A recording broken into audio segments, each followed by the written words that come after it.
Some people say, well, God's law has been abolished. It's been done away with. Paul didn't seem to notice that. Romans 3:31, do we then make void the law through faith? Certainly not. On the contrary, we establish the law. Paul is very clear. The law will never save you. So, as a source of salvation, it's not working. But when you've been saved by Jesus Christ and the Holy Spirit comes into your life, is he going to bring you in harmony with his law or Satan's ways? The Holy Spirit will bring you in the harmony. Your only hope for establishing the law, so to speak, is because you have been saved through faith in Jesus Christ, not by works. Nobody can boast, according to Ephesians 2.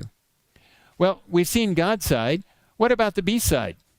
Oh, that gets really interesting. In presentation 2, characteristic number 8, we pointed out that the beast's power, papal-led Christianity, king of the north, would change times and laws. We found that in Daniel 11 in multiple places. It's in 7:25.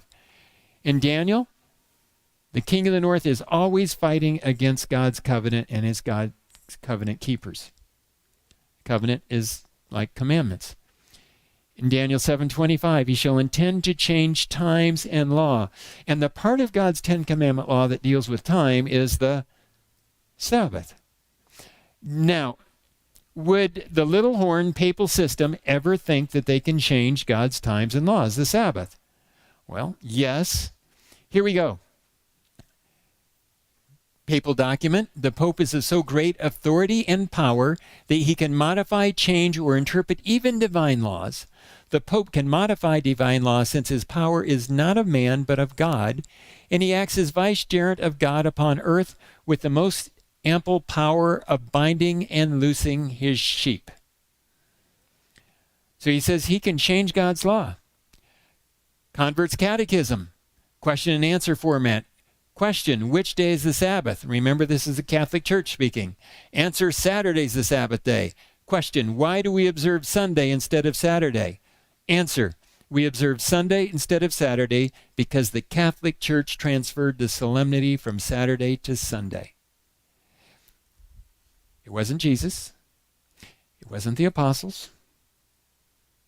They did it. They said so. Here's another one. St. Catherine's Church. It's their newsletter, The Sentinel, from Ogonock, Michigan. Perhaps the boldest thing, the most revolutionary change the church ever did happened in the first century. And it did. That is accurate. The holy day, the Sabbath, was changed from Saturday to Sunday. The day of the Lord was chosen not from any direction noted in the scriptures, but from the church's sense of its own power.